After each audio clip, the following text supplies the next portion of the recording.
Hi, everyone. I'm going to give everyone a minute to log in and I'm going to get the closed captions up and running. Fingers crossed technology goes well for us this Friday.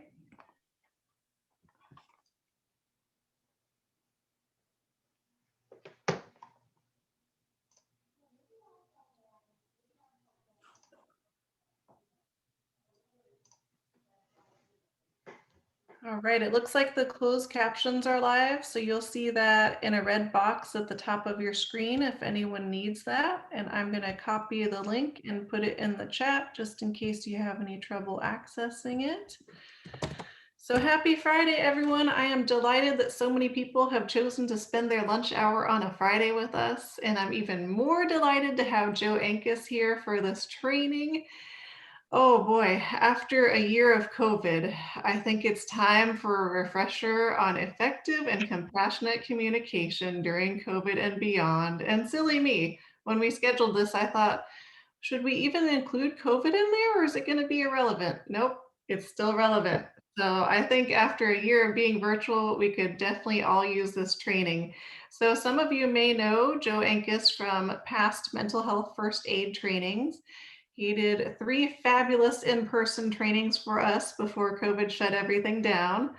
And then he's done 1 virtual training, and we're looking to schedule a few more this year. So reach out to me if you're interested and let me know when you would like me to set that up, because those of you who have attended know Joe is amazing and I can't wait to hear from him today.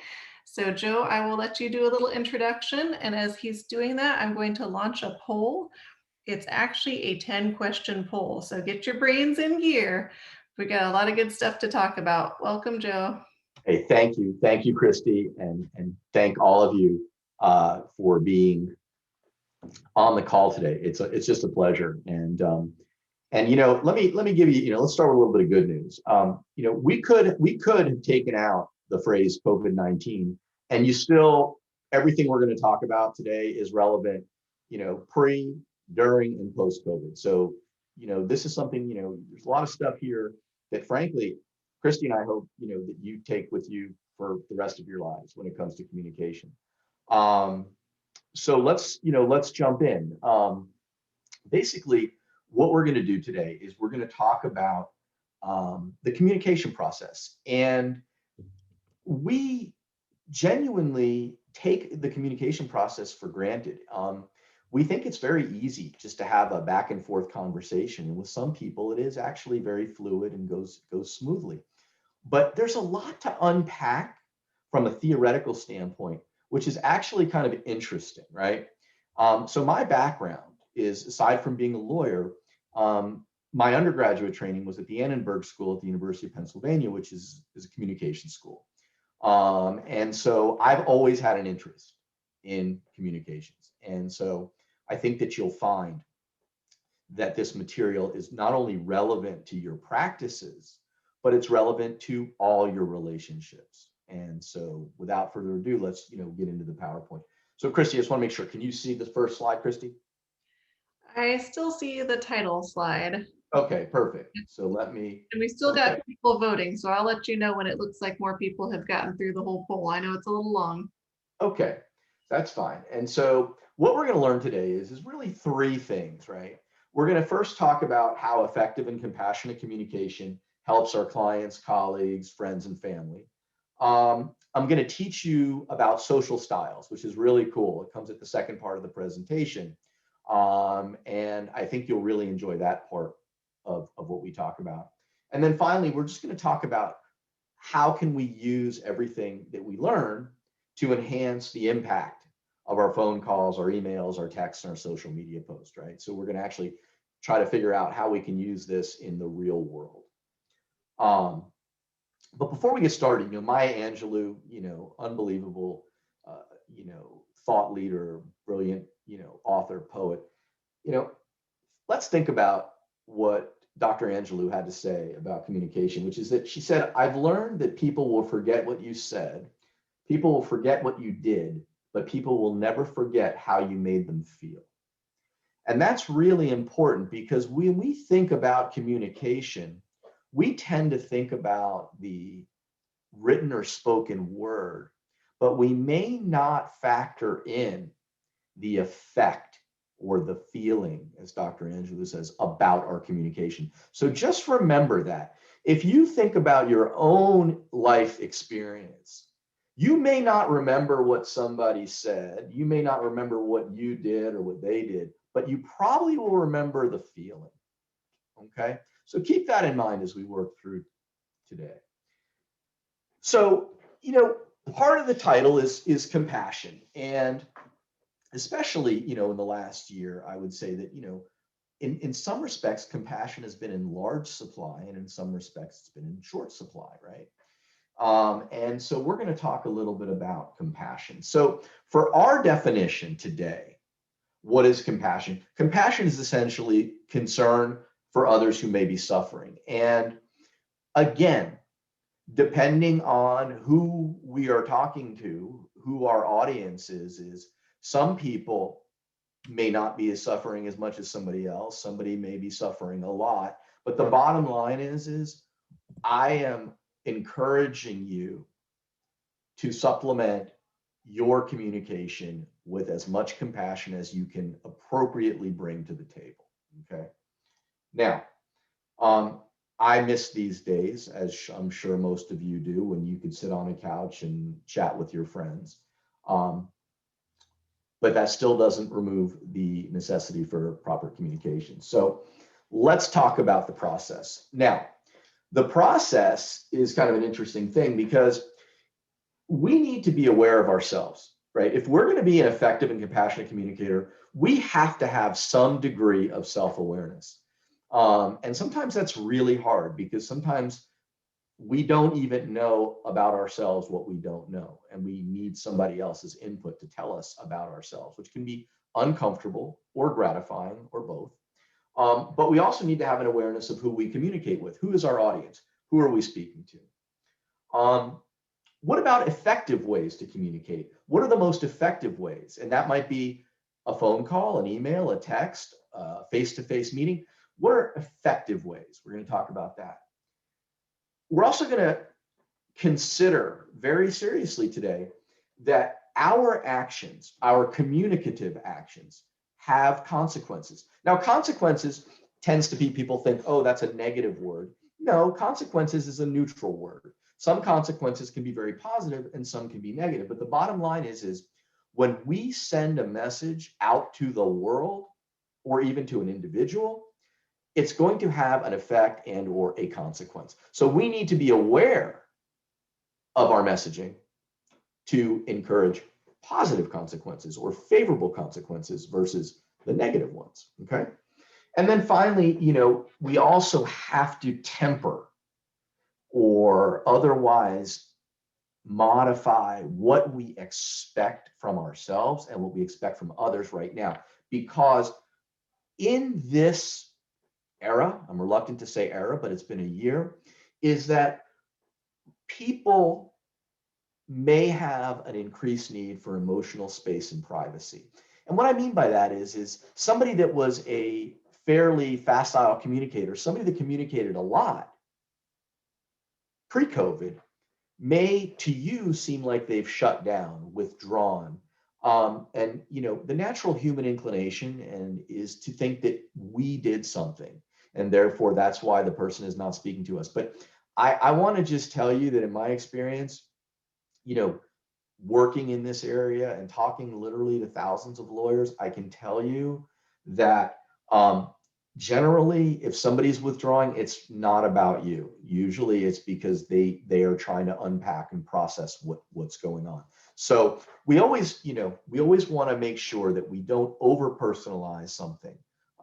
That doesn't mean that we may not have done something to somebody, but the bottom line is that withdrawing this time, age right now is not necessarily a reflection upon the communicator. Okay. Are you ready to see the poll results? Oh my goodness. Let's see. So many people have voted, so I'm going to share it with everybody. And I love the questions. You all can tell by the questions how good this training is going to be. So let's see here. How many? Okay, so I'm going to review this with y'all real time here. Let's see. So I'm very happy that most of you are good at speaking and listening to others. There's no right answers to these questions, but look, we always want to know what the right answer is, and I would say that that's the right answer. I mean, I'd be really worried, so I'm glad that you're good at speaking and listening. I like that. What effect do you feel COVID has? Well, that very interesting. Okay, interesting. Look at that one. Almost a third. So COVID's actually improved some. Some of you are under feeling that stretched you to your breaking point, which I can understand. And then there's some of you that have had no change, kind of the baseline remains the same. So interesting. How do you, this is my favorite. How do you feel when someone finishes your sentence or shushes you during a conversation? So let's say 70% of you said angry and frustrated. Yes, I do respect the one person that says happy because it saves time. Hey, listen, very efficient. I get it.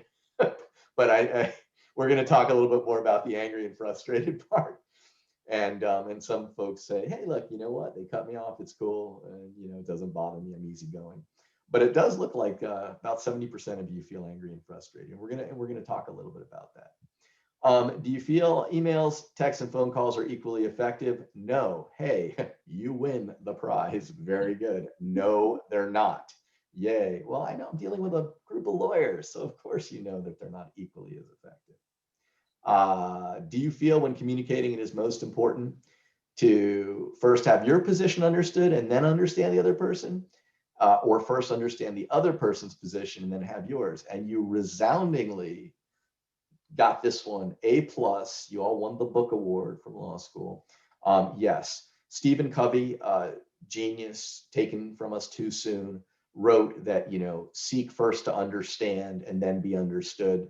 I'm really, really happy that 87% of you saw it that way. Yes, generally, if we understand the other person's position first, it's a lot more effective than trying to bring our position first. So very good on that. I love it. 95% of you, and you can add me in this. Christy, perhaps we could add Christy. Yes.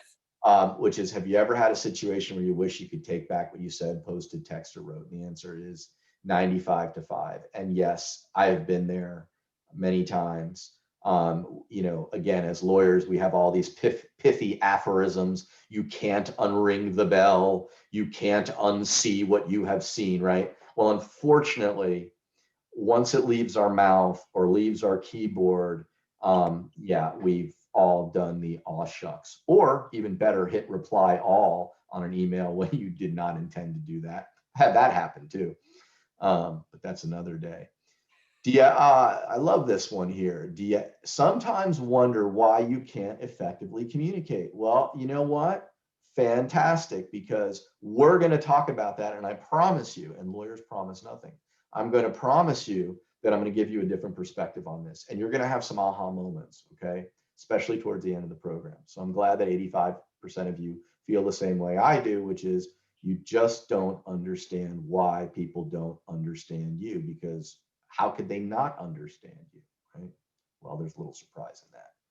Do you feel that COVID has made you more or less compassionate? And look at you, what a nice group of people. 59, we'll call it 60% of you feel that COVID has made you more compassionate. Fantastic, good. So that's a positive thing. Okay, and we're getting down to the end. Have you ever thought about communication as a complex process that has many different components? Well, again, you get the book award. A lot of you do realize that there is a lot of subtlety to the communications process, okay?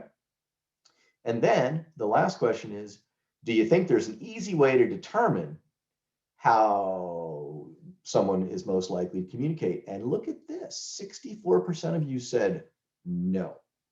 And I'm going to suggest to you that I think we can turn some of you around on this. I think there is a way to determine how someone is most likely to communicate, but we'll get there. We'll get there. So fantastic. Well, this was really helpful. Good little intro to the group. So now we're going to talk a little bit about the process itself. So what we have here is, this is a marble bust of Aristotle. And, Aristotle was a public speaker long before the internet or Facebook, right? I mean, we know that Aristotle predated all the technology we have. But what Aristotle said, and what remains absolutely true today, is this, is that a speaker gives a speech on an occasion to an audience which has an effect. So that fundamental truth hasn't changed, right? All of us at any given point during the day are speakers giving speeches to an audience which has an effect, and vice versa. Okay, you may be the audience that is responding to somebody speaking to you. But today, obviously, we have multiple modes of communication, text, call, tweets, we all know that. But the bottom line is, and the common thread that joins all of this together, is we want people to understand what we are sharing. We really, really strive to have people understand what the message is we're trying to convey. Okay, so if you look at the last part of this slide, you'll see that there are 4 things. Credibility, are you credible? Are you believable? Relatability, can somebody relate to you? Do they feel comfortable with you? Factuality, are you giving opinions or are you giving facts, right? Okay, are you giving somebody data, evidence, etc., or are you giving them just advice or opinion? And finally, the last one is tranquility, which is the method of delivery. Are you delivering calm or are you delivering, kind of like this, right? So generally, if you want to be the most effective communicator, be credible, relatable, factual, and tranquil, okay? So one of the models of communication that I studied and I still teach, and I think it's wonderful and completely relevant today as just when it was invented, was a fellow by the name of Dr. Berlow, David Berlow. He was a pioneer in modern communication theory. And basically what he did was he created a model of communication that we can all use and very easily understand, which was called the SMCR model. And the SMCR model basically is where a source sends a message through a channel that's interpreted by the receiver, right? So a source, I could be the source right now. I'm sending you a message, what you're hearing. The channel is actually your 5 senses will get there, and you are the receiver. You're interpreting what I'm saying. Now, the interesting thing about communication is every element, the source, the message, the channel, and the receiver, reflects how our individuality influences the entire process, which means that our own perspectives, beliefs, opinions, attitudes, they all shape the communication process, right? But if we understand the model, that allows us to effectuate more effective communication. So nobody wants to sit in traffic, right? Nobody, look at this, what a nightmare, what a mess. But communication is like a 4-lane highway because it's got a lot of noise and a lot of traffic, right? And when I say noise and traffic, what I'm talking about is misinterpretations, interruptions, interferences, things of that nature. I mean, the number one offender, bar none, is this. This is the number one offender, bar none. That is probably the largest source of noise and traffic that you're going to have. And we'll talk about that. So here is the model. So the model really, if you look across the top, you've got your source, you've got your message, you've got your channel, and you've got your receiver. The easiest way to think about this is just 2 people talking. If you and I were in a room or on a phone call and we're talking, I am the source, I'm sending you a message. It's going, you're hearing it, presumably. If we're together, you're seeing it, okay? And you're decoding it as the receiver. But what you're going to notice, and what's most important here is that the source and the receiver, the secret sauce or the ingredients, okay, to the communication are all listed here. So we have to look at our communication skills. How facile are we at communicating? What are our attitudes about life in general? What are our attitudes about the topic that we're discussing? What is our knowledge about the topic that we're discussing? Are we shooting from the hip, or are we experts? Do we have a PhD in the topic, right? What is our social system? What is our culture, right? All of these ingredients form the basis for the source's sending of the message, right? And guess what? On the other end, all of those things apply to the receiver. So when the receiver hears your message, their communication skills, their attitudes, their knowledge, their social systems, and their culture come into play. And by the way, a lot of this is unconscious. A lot of this is unspoken.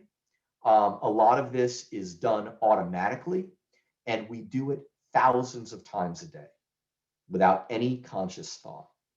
Okay. Many of our communications are done reflexively, and we haven't even really thought about all the component parts that go into the communication. And the reason why we want to think about the component parts is really for the more difficult communications or the more important communications. When you're speaking to somebody, about the weather, or, you're checking out at the grocery store, I'm not too worried about the SMCR model. But when you're talking to a client about possibly losing custody of a child, or facing a bankruptcy, or facing an eviction, we may want to think about the SMCR model to help us shape our communication strategy. Okay. Now, I'm going to go through with everybody this, the SMCR model very briefly so that you can see it. So the source of the message. So if you're the source, if you're the sender, I just want you to realize, as I've told you, to recognize and understand your own communication skills, attitudes, and knowledge before you send that critical message. Okay. Before you send it. Remember, many things are unconscious and many things are learned over decades. Okay. So I would just love for you, when this call is done today, to really think about yourself as a sender of a message and how your skills and attitudes and knowledge shape the message you're sending. As I say, we love to think everybody thinks like we do, but the reality is they don't, because we're all different. We know that. And the thing that I always love talking to lawyers is, if I said to everybody here, define fairness, or what do you think is fair? Or if I even gave you, a picture of a house and said, how much would you pay for this house? I promise you, what you think is fair is not necessarily what your neighbor thinks is fair. And as we know as lawyers, determining fairness is what keeps lawyers and courts really busy, right? Because one of the biggest miscommunications is what's fair or unfair in our society. And part of that is influenced by the SMCR model, because it's how we communicate. Okay. What do you mean? What do you mean? Well, what do you mean is you send your own message, right? If you are the sender, you are the architect of the message. And the bottom line is this, is that your message content is crucial. The amazing thing is all of our messages are laden with assumptions, unspoken assumptions. And you want to know something funny? 50% of the time, our assumptions are wrong. And I talked earlier about, in the poll, a lot of you got angry or frustrated when somebody cut you off or shushed you when you were speaking. And the bottom line is this, is I encourage you to play what I call the fortune telling game, which is whenever you feel the need or the urge to cut somebody off, finish their sentence, shush them, whatever, don't do it. What I want you to do is try to guess in your mind what you think they're going to say. Don't say anything. Let them speak their piece, and then see if you're right more than 50% of the time. I think you will be surprised. That's one of the reasons why people don't like to be shushed or cut off. They want the respect and freedom to be able to articulate what they're feeling, experiencing, wanting to share. It's amazing, because listening really is so much easier than speaking in many respects, to the extent that you can be the recipient of the information. You can process, you can digest what's coming in, versus being the architect of what's going out. So whenever you're going to send a message, ask yourself, just if it's a critical communication, what could be the effect on the receiver? What could be the effect of me telling a client that they are going to lose custody of their children? Think that through, right? What could be the effect, and what could be some of the mitigating and dampening things we can do before we have the communication? Now, people say, well, Joe, that's really nice and good, but what's a way to really figure out if there are ambiguities? And you know what? There's a simple way. If you're in doubt, just ask yourself who, what, when, why, where, and how. Who, what, when, where, why, and how. If you can answer the 4 W's and the H, you will have gone a long way towards eliminating ambiguity or any sort of deficiency in providing the most relevant and coherent and complete communication. It's a real simple thing, 4 W's and an H, okay? Emoticons, whether you love them or hate them, I'm kind of neutral on them. What I will tell you is if you are emailing or texting, they can help reduce verbal ambiguity, and you know that, and I know that. The only thing that happens that's really awkward sometimes is when I try to text one-handed and I try to hit an emoticon and I send the wrong emoticon. That's really awkward, okay? I'll let your imagination run wild, but yeah, it can be really awkward when all I wanted to do was send a thumbs up or a smiley face and some other weird emoji popped up. And then I'm like, no, I didn't mean that emoji, okay? The other thing is it's very, very important, critically important, to know when to email somebody, text them, or call them, okay? You have to know when you need to pick up the phone. This is so important for the communication process because we know that text and emails are one-dimensional. And sometimes it's the tone, the inflection, the empathy that we can convey in our voice, which is so critical. And I've seen so many people, myself included, just think it's easier to send an email or a text. And it was absolutely the incorrect strategy because I didn't think it through enough to realize I needed to pick up the phone. Okay, I want you to remember that. Know when to email, text, or call. If there's any chance for a misinterpretation or need for detail or to gauge somebody's response, think about making that phone call. The channel in the SMCR model really is just our 5 senses, right? We've got 5 of them that I'm aware of. Perhaps some of you have ESP or a 6th sense. I don't. What I can tell you is we have, our hearing, our seeing, our touching, our smelling, and tasting in general. And so at the end of the day, really for most of our communications, it's going to be what we can hear and what we can see. Now, of course, I love to say that if we're in a busy bakery, we can smell, we can taste, which would be wonderful. I would love to go to a busy bakery with all of you. But the bottom line is the channel that most people are processing your message through and you processing their message is what you hear and what you see, okay? Remember that. It's what you hear and what you see. And that excludes other channels of communication. With the social distancing, I get it. We don't have the physical touch, the shaking hands, the hugs, etc. But we can, I know we can, and I know you can create an emotional touch through your words, through your demeanor, through your tone. The bottom line is that, if we are sick, if we're not feeling well, that's going to influence our channels, okay? If we're not feeling well, it's going to have a definite influence on the channel. And the other thing is that everybody's sensory perceptions are different. Everybody's channels are different. At the end of the day, it's maximizing, and using to the best of our ability what we have, right? Maximizing the amount of channels that we can use. Now, the receiver, when we come to the receiver, if you're the receiver of a message, remember I told you it's very similar to the source side, the sender. And so when we're receiving a message, normally we have a response, a visceral response or an emotional response to a message. Could be happy, angry, sad. Doesn't matter what the response is. The bottom line is we have a response, but we need to understand our own communication skills when we interpret the message, because it may not be what the sender intended us to feel or perceive, right? So when we understand ourselves better, we understand how our life experiences filter into our interpretation of the source's message. So the other thing is that if we're a sender, and I teach this in mental health first aid, I like to say to people, you know, if we're sending a message to somebody who may be emotionally distraught, a client, a friend, a colleague, a family member, especially during COVID, you know, the main thing is we want to try to meet the receiver of the message where they are emotionally, not where we think they should be, right? We want to take them as we find them, okay?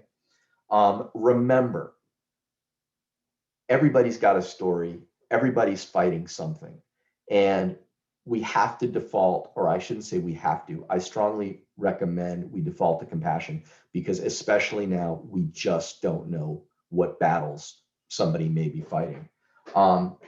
You may be frustrated, somebody that, you know, you're very close with, you know, you've tried to reach them multiple times and they don't get back to you. I would recommend, rather than getting angry, see if they're okay, or if you can be of help. You know, again, we talked about this kind of emotional distancing. People are doing it; they're cocooning. It's normal. It's abnormally normal, right? During a very, very trying time. But the bottom line is generally, you know, it's not about you. And so, what I recommend as far as communicating with a non-communicator is, I simply do this, and I have to do this sometimes. I'll leave a message. Let's just say for Steve. Steve, it's Joe. Look, buddy, I've tried calling you a couple times. Usually, you get, you know, right back to me. I'm you know, I'm concerned. I hope everything is okay. If you don't feel like talking, that's cool. Just know that you can always call me or text me anytime, because I would love to talk to you, and I hope you're doing okay. That's all I wanted to tell you, right? Leave an open line for communication. But I will tell you, I've called some people during, you know, the last year that I would have thoroughly expected I would have gotten a return phone call from, based on long-term relationship, you know, business. I'm really referring to business stuff. And, you know, 7 messages, not a single call back over a 3-month period. And you come to realize it's really not about us. It's just the way they're processing this event. So compassion, a little empathy, and leaving an open line of communication, very, very important. Now, this is a little challenging because, let me see, Christy, can you hear me, Christy? I can hear you. Okay, fantastic. Is it possible, I guess we can do this through the chat. Okay, so what we can do this through the chat. So for everybody, there's an image on the screen, okay? Now, what I'd love for you to do is, if you're, you know, if you just want to chat, just put down what you see. You know, just somebody, anybody, it doesn't matter. Just put in chat what you see. Okay, so we've got somebody, let's see what they say. Okay, we've got somebody saying, okay, okay, keep going. Okay, good, keep going, keep going, keep going. Great, keep going. Perfect, perfect, perfect, perfect. Keep going. Yep, keep going, keep going. This is great. Well, just from this brief array of answers, so let me tell you what people see. There are 2 images which most people see. And I know, you know, some of you may have seen this image before. And whenever I do this with a live crowd, I always tell people that have seen it, I go, okay, be good, don't react, just, you can smile, but don't say anything. So the first image that many of you saw was what you perceived to be a younger woman looking away. And this is like a feather on the hat. This is her hair. Maybe this is a shawl or something. This is her eyelash, her nose. This is the outline of her jaw, her ear. Okay. And this is her neck with a necklace and perhaps a fur, you know, or a coat, some sort of shawl. Okay. But did everybody see older woman, and the older woman would be defined by, this is her nose, this is her mouth, this is her chin, and she has her head covered in a scarf as well. And this would be her hair, and this is her eyes. Does everybody see both images, right? Oh, I see it. I've seen it before. So now, I know you're all honest. Just put in chat whether you didn't see, if you didn't see both. I love it. This is my favorite. Gosh, I see the old lady. I did not see both. Okay, this is precisely, this summarizes why communications go sideways.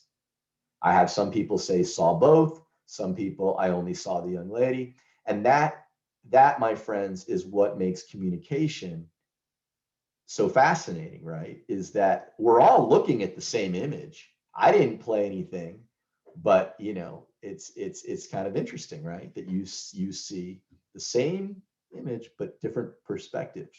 So let's try this. So take a look here. I said in here, I said, seeing is believing.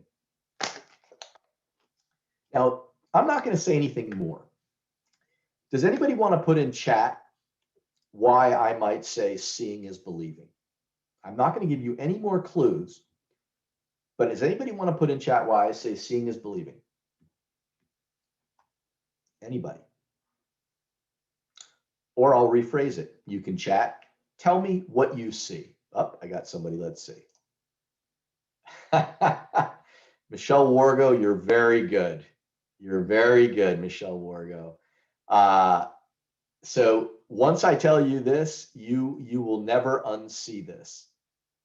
There is an arrow in FedEx. Does everybody see the arrow in FedEx? Does everybody see that?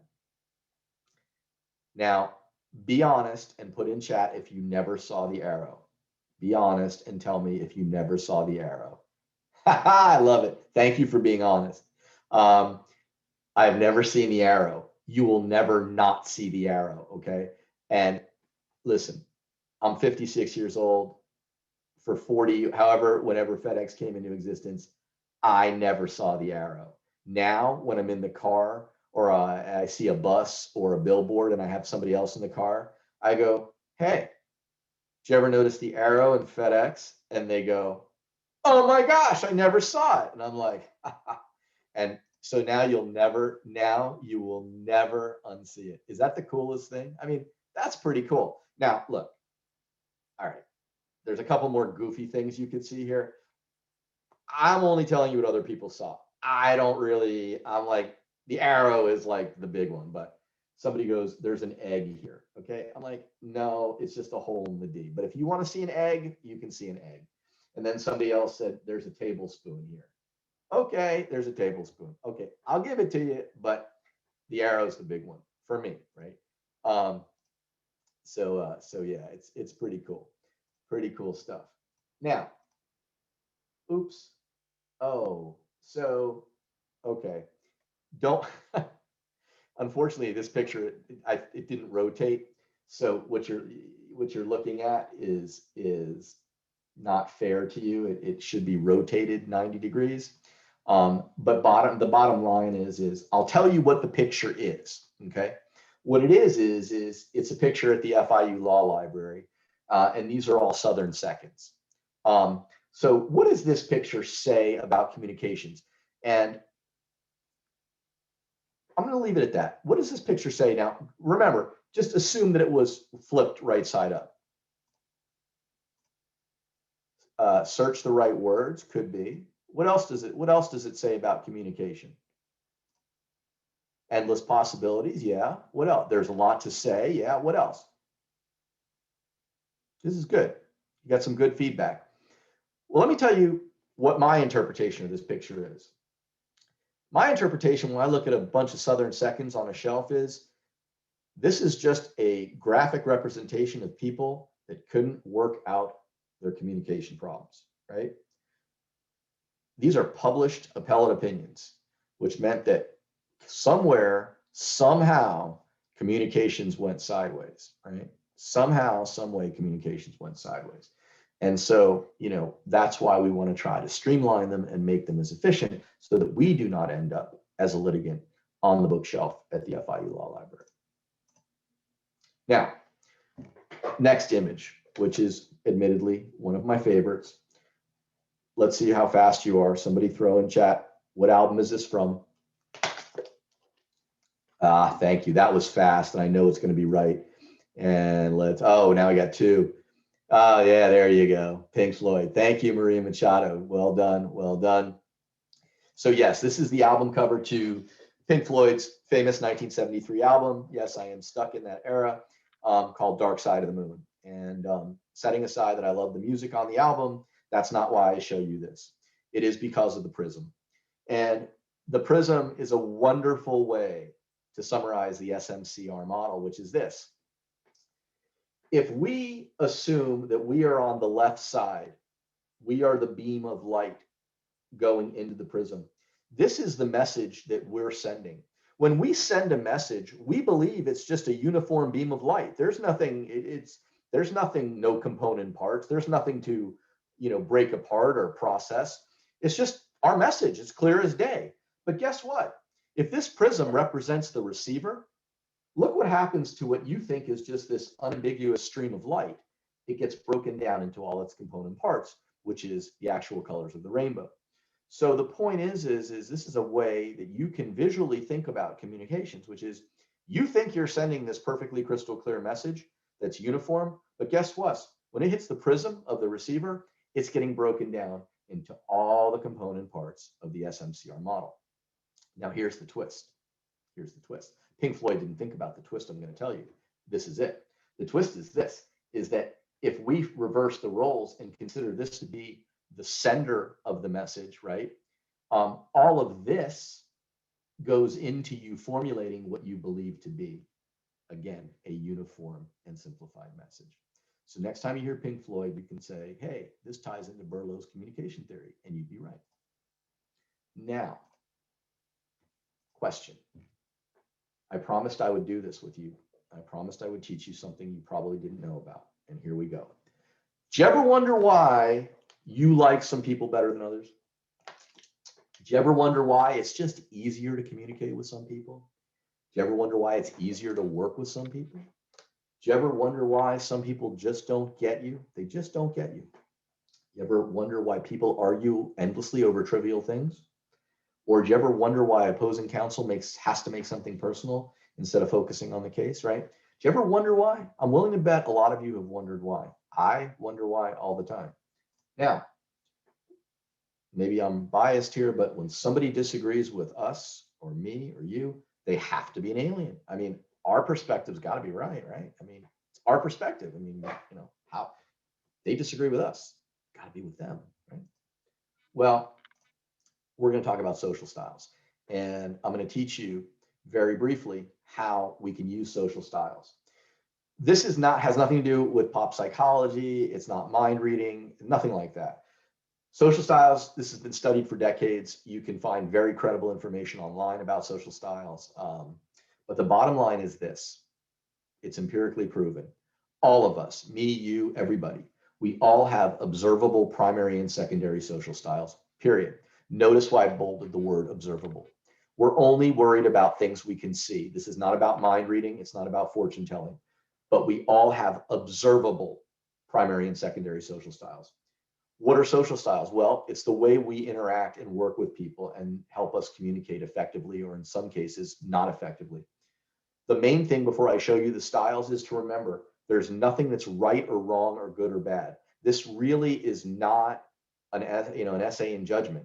This is just, it's just a social style, just the way we communicate.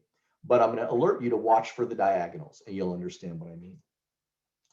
So this is your introduction to Merrill Reed social styles. Merrill and Reed were the pioneers in this area. And here's what they said.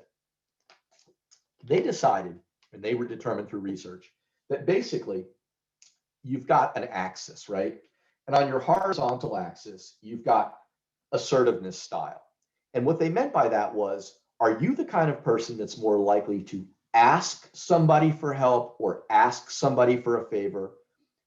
Or are you more likely to tell somebody what to do or direct them on what to do? It's an asking versus telling on the assertiveness scale, right? Less assertive asks, more assertive tells or directs. The other one is what we call the responsiveness style, which is, are you a person that wears your heart on your sleeve? Do you display emotion outwardly, how you're feeling?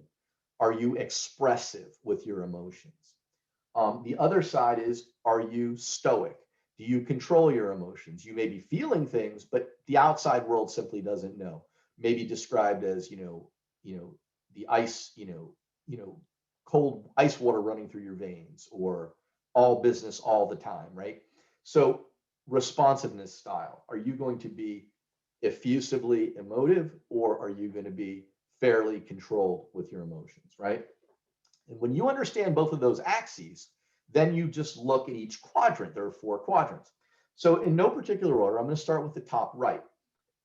The first style that they identify is called the driving style. I know everybody on this call knows a driving style. You may be a driving style yourself. Who are they? These are people that need results. They like action. And truthfully, they really don't want to hear a long and convoluted and chatty story, okay? Best way to describe a driving personality is somebody who on a Monday morning, after you've had a wonderful weekend, spending time having fun, and you want to come in and tell them about it, they're like, I'm not interested. Let's talk about the Jones Project, okay? That's a driver. They are much more interested in telling you what to do and really not too interested in the chit chat and the personal details and your happiness or unhappiness, right? It doesn't mean that they're insensitive or bad people. It just means they like to get down to business and they're going to tell you what to do. Okay, so that's the driving style. Now, if we take a look, let's just go to the left. So the analytical style is, oh, and by the way, the driving style tends to be, and again, please know that I'm going to generalize here. Okay, please know that. I know that overlaying all this is some generalizations, but a driver, CEO is a big one, right? The CEO, he or she, who's in charge, right? That tends to be, we tend to think of the CEO, okay? Analytical style, okay? So an analytical style is still going to control their emotion, but they're more likely to ask rather than tell. Classic analytical, a scientist, a CPA, okay? Very data driven, okay? They need to be right, but the way that they are going to be right is because they've got the evidence, the facts, and the data, right? They don't go on their gut, they go on evidence. Engineers don't build bridges on gut feelings and measuring with their fingers, okay? The thing is analytical people don't like to be pushed. They need time to come to their own conclusion that they've satisfied themselves that the results should be what they should be, right? You're not going to, push an analytical. An example of an analytical, you want to laugh, it's like a joke, right? An analytical walks into a car dealership. Well, I understand that the salesperson might be eager to sell the analytic a car, but good luck, because the analytic is not going to buy the car on the spot unless they've done all the research first. But if they haven't done the research, you're not selling an analytic that minute. Driver could walk in and go, I want that car, I'll sign the papers. Why? Driving style. They already know. They don't need to think about it. They know the price, they like the car, they want it, they do the deal, they're done. Okay? Now, let's go down to the bottom quadrants. Let's talk about the expressives. The expressives are most likely, think about politicians, think about artists, think about creative people. These are people who really approval is important to them. I guess it would be the example of likes on Facebook or Instagram. They tend to be very spontaneous, but they'll tell you what they're thinking and they'll tell you what to do. They're very, they can be very loving, but they're also, very direct. And they tend to be very impulsive. which is, they have grandiose ideas, artists, very creative, dramatists. These are people that express themselves. They do wear their heart on their sleeve. The world knows how they're feeling, good or bad, okay? But they're also directive, and they're not afraid to speak their mind. That's the expressive personality. Now, the last one is the amiable. And so the amiable person is a person that is probably, is going to tell you if they're happy or sad or how they're feeling, or even if they didn't tell you, you'd see it on their face because they probably would be, laughing or crying, etc. The other thing is that for them, amiables are much more likely to ask, hey, could you help me out? Hey, I don't want to bother you. Hey, would it be an imposition? Right? Amiables don't tell people to do anything unless there's a fire. Okay, then I'm gonna, and I'm an amiable. I'm just telling you, like, I've been an amiable. It works for me. But if there's a fire, I'm gonna be a driver and tell you to get out. Okay. But at the end of the day, amiables have a real tough time making decisions, and you know why? Because they're really afraid of getting somebody mad at them. Amiables can't handle people getting upset at them. Okay, it's just like we're known as the sensitive ones. Okay. I'm not offended by that, but sometimes I have to check myself as an amiable and realize, hey, you know what? Put an extra layer of skin on today, Joe. The world isn't always, the good ship lollipop. Now that you've heard the 4 social styles, what I want you to know is this, is that I said, watch for the diagonals, and I meant it. And you say, why? Well, watch this. Let's assume that you have an amiable on your team, and let's say you have a driver on your team.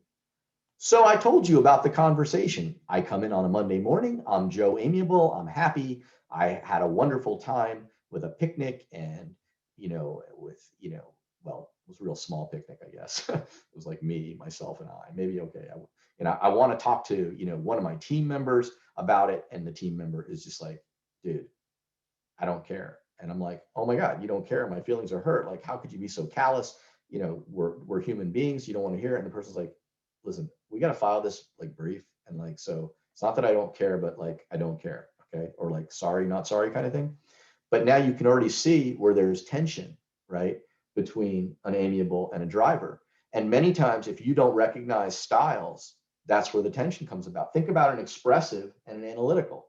It's like an artist meets an engineer. It's like the artist is like this grandiose dream and this and that, and the engineer's like, well, hang on. I don't even get the perspective of what you're talking about, because that's not physically possible. And under current engineering standards, like, your picture may be creative, but this is freaking me out because this doesn't make any sense to me, right? So when you realize that the diagonals are sources of conflict or potential conflict, it really helps. And I teach this to people, and I tell them, once you understand primary and secondary styles, life gets a lot easier, especially on a team. Because what happens is I had a client for many years who was an absolute driver, would just full tilt driver, wouldn't stop.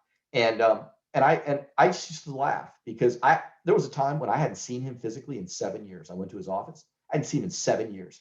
He literally said, let me tell you what I need you to do. And I actually laughed at him and said, John, no, sorry, 7 years, you're going to ask me how I am. And he cracked a smile. He knows he's a driver. And I wasn't upset when he said, let me tell you what we need to do. So if you understand these things, you can actually really enhance your relationships. Fair enough? Okay. Now, tying it all together. So I want you to consider 6 strategies. I want you to focus on your self-awareness, your message content, your delivery, and what you intend for the outcome. I want you to focus on the fact that we're all different and process information differently. Know your audience, know the receiver of your message. And then finally, now that I've introduced you to social styles, I'd love for you to focus on them and have fun with it. Have fun with it. And don't get upset if somebody is diagonal to you. Just laugh about it, because it actually becomes kind of funny when you realize it's really not personal. It's just the way they are. And then, the last thing is as we started, compassion, to the best of your ability, when in doubt, default to compassion. The people that need it most will appreciate it the most. And I know for those of you that wanted your CLE credit, yes, you have stayed with me for the full hour. I'm proud of you. There is your CLE, your valuable credit. And I'm happy to take any questions. I love questions. Questions are great. So fire away. Thank you so much, Joe. It's always such a pleasure learning from you. I hate to tell you, and I also want to thank our sponsors. I may have thanked them already, but let me thank them again. Rubenstein Law and J2 Advisors generously sponsored me for today's presentation. Grateful for their support. Okay, we got some questions. Let's take a look. Yes, yes, and some compliments in the chat box. Don't forget Well, that. you know what? You know, they're complimenting me because they know I'm an amiable, and you don't want to hurt my feelings. And I appreciate that, and I appreciate that. I really do. Okay, so anybody have a question? We gotta have some You questions. got a question. Great presentation. Thank you. What if you have someone on your team that doesn't fit completely into one category because they have qualities from more than one category? Yep. For example, analytical and expressive. And the answer is at any given point in any given day, we all have the 4 characteristics. Remember, we're looking for the dominant one, right? We all have driver in us, amiable in us, expressive in us, and analytical. We all have it.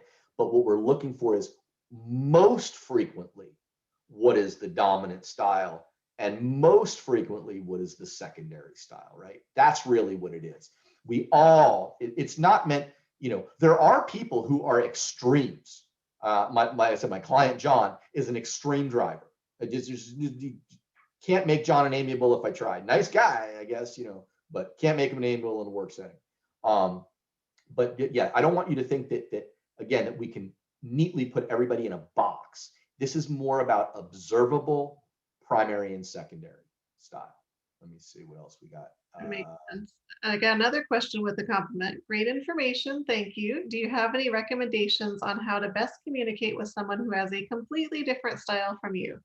Absolutely. It's a great question. It's a relevant question, and I'll answer it, which is this, is that the power is in knowing that they have a different style, right? Once you know and you've identified their observable social style, then you can actually tailor your communication. So let me give you an example.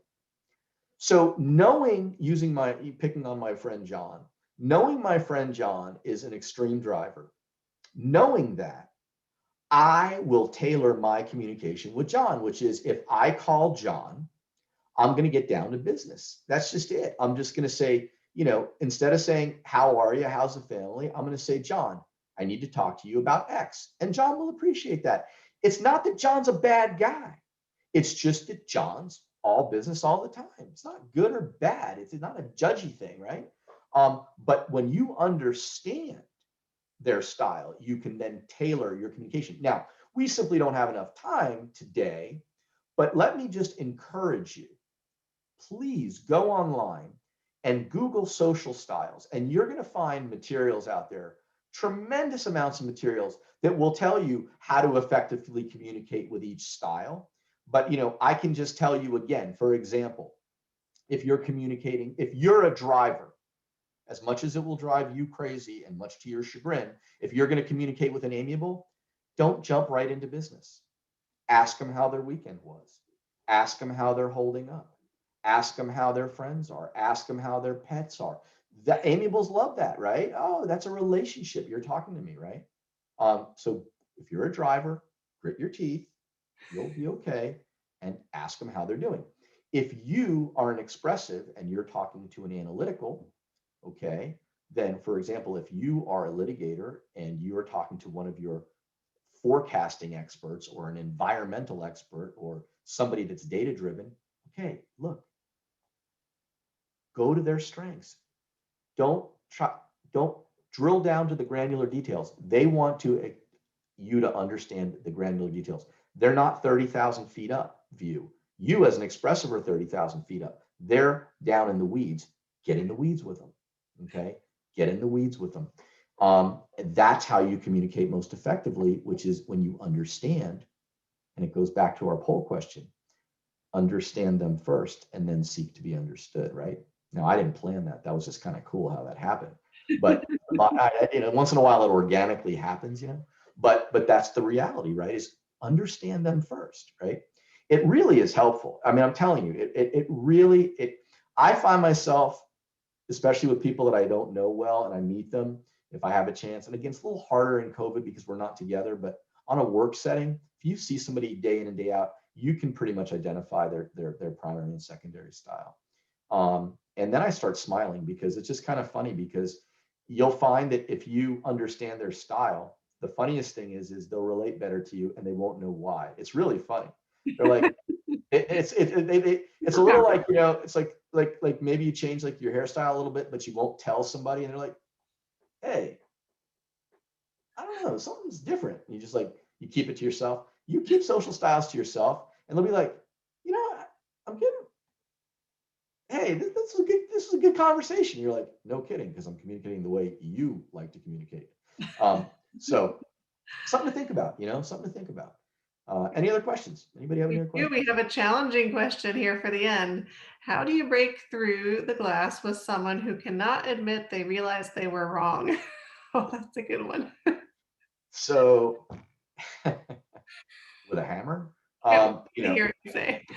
how can, look, seriously, it's a great question. And, it's in many ways, it's a philosophical question, right? And somebody, I don't know who said it, I did not make this up, and you probably heard this before, but we have choices in life, and one of them is you can be right or you can be in a relationship. And unfortunately, there are times when you're just not going to be able to convince somebody that and just as intransigent as you are in your position, they feel the same way. And that's what I always tell, when I used to practice law, I would always tell clients, I'm like, look, if we can't work it out with the other side, guess what? A third party is going to work it out with the other side, and they don't know you, they don't know the other side, they don't really have an interest in this. I said, for them, it's a case. And so I'd rather, that you don't give up control, because when you give it to a third party, but it's a fair question. I wrestle with it. There's no answer. There just is no answer. Some people, you can try modifying your communication style based on what you think their style is to see if it evokes a different response. But as far as sometimes actually getting somebody to see your perspective, sometimes it just can't be done. And at that point, I tell people it's like playing tug of war.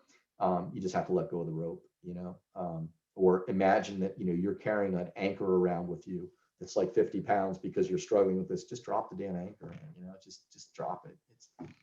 Listen, I carry a lot of anchors around, so I'm not. Trust me, I believe me. I'm not telling you I don't experience this stuff myself. I experience it all the time. But it's a good question.